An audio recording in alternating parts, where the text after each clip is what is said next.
বড়াটা আমি নামিয়ে নিয়েছি। এই সর্ষে ফুল দিয়ে বড়াগুলো করেছি গরম ভাতের সাথে আর বা ডালের ভাতের সাথে খেতে ভীষণই সুন্দর, খুবই ভালো লাগে। তো তোমরা অবশ্যই এটা ট্রাই করে দেখো, কমেন্ট বক্সে জানিও কিন্তু রেসিপিটা তোমাদের কেমন লাগলো। হ্যালো বন্ধুরা, মৌমিতা রান্নাবাটির চ্যানেলে আপনাদের সকলকে স্বাগত। তো আজকে একটা নতুন আইটেম নিয়ে চলে এসেছি। তো আজকের রেসিপিটা হচ্ছে সর্ষে ফুল আর সর্ষে পাতা দিয়ে। সর্ষে পাতার কি খাওয়া যায় দেখুন। সর্ষের যে পাতা হয় ফুলের, সেই পাতাগুলোকে আমি নিয়ে নিয়েছি। এইগুলো দিয়ে আমি রেসিপিটা শুরু করব। তো রেসিপিটা শেয়ার করে ফেলি, চলো। আমি সর্ষে ফুলগুলোকে ভালো করে বেছে আমি ধুয়ে নিয়েছি। আর আমি একটা বাটির মধ্যে চাল ভিজিয়ে রেখেছি। প্লেন সেদ্ধ চাল আমি 1 কাপের মতন ভিজিয়ে রেখেছি। এই ভেজানো চালটা এবার আমি একটা মিক্সি জারের মধ্যে নিয়ে নেব পেস্ট করার জন্য।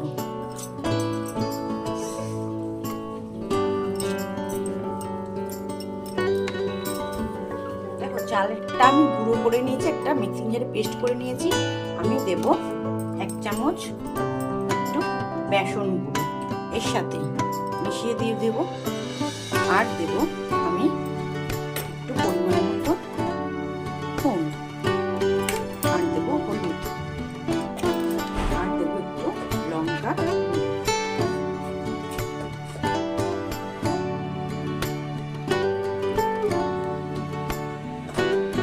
দেখো এটা ভালো করে মিক্সড করে নেব।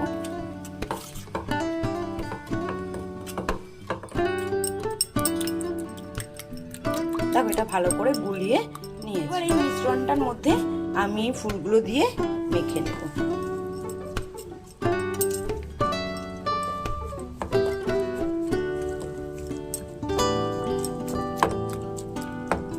দেখো এবার ফুলটা আমি কিছুক্ষণ ধরে এরকম ম্যারিনেট করে রেখে দিয়েছিলাম, মেখে সমস্ত বাটাগুলো দিয়ে।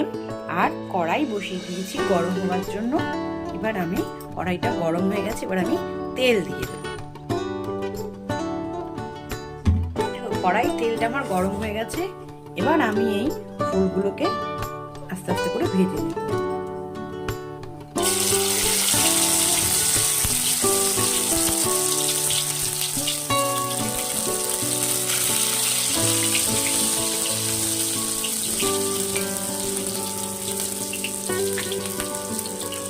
কড়াইগুলো আমার 1 পিস হয়ে গেছে, এবার আমি আর 1 পিস পাল্টিয়ে দেবো।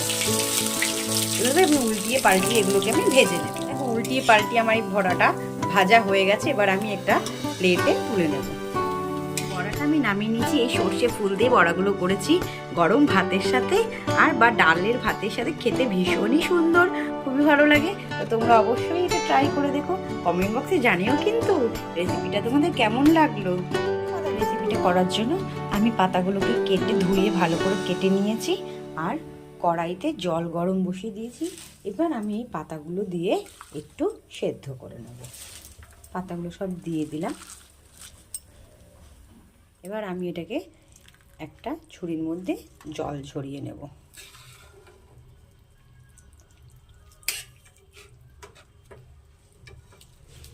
এখন সব পাতাগুলো তুলে নিচ্ছি।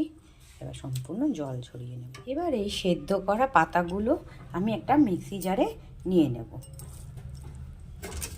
পেস্ট করার জন্য।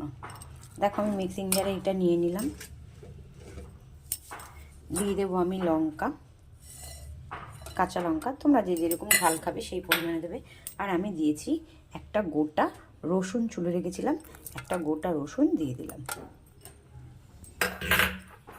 এবার আমি এটা একটু পেস্ট করে নেব। এর মধ্যে অ্যাড করে দেবো স্বাদ মতন লবণ আর 1 চামচ কালো জিরে। এটা দিয়ে আমি সম্পূর্ণ পেস্ট করে নেব। পাতাটা আমি পেস্ট করে নিয়েছি আর কড়াই বসিয়ে দিয়েছি। এবার কড়াই গরম হয়ে গেছে, এবার আমি তেল দিয়ে দেবো।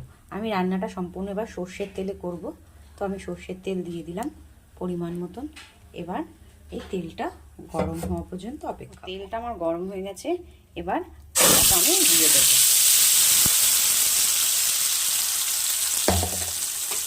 নুন তো পরিমাণ মতন দিয়েই দিয়েছি। এবার আমি ভালো করে এটাকে ভাজা ভাজা করে নেব, শুকিয়ে নেব। একদম ভাজা ভাজা করতে করতে এটা শুকিয়ে যাবে। দেখো পেস্টটা আমার কীরকম শুকিয়ে গেছে।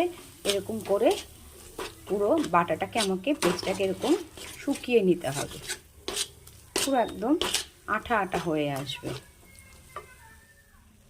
দেখো সর্ষে পাতার বাটা বলো ভর্তা বলো এটা আমার রেডি হয়ে গেছে। এবার আমি নামিয়ে নেব। একদম শুকিয়ে গেছে, মাখা মাখাও হয়ে গেছে। এটা ভীষণই ভালো লাগে গরম ভাতের সাথে খেতে। তো তোমরা অবশ্যই ট্রাই করে দেখো, আর কেমন লাগলো রেসিপিটা অবশ্যই জানিও।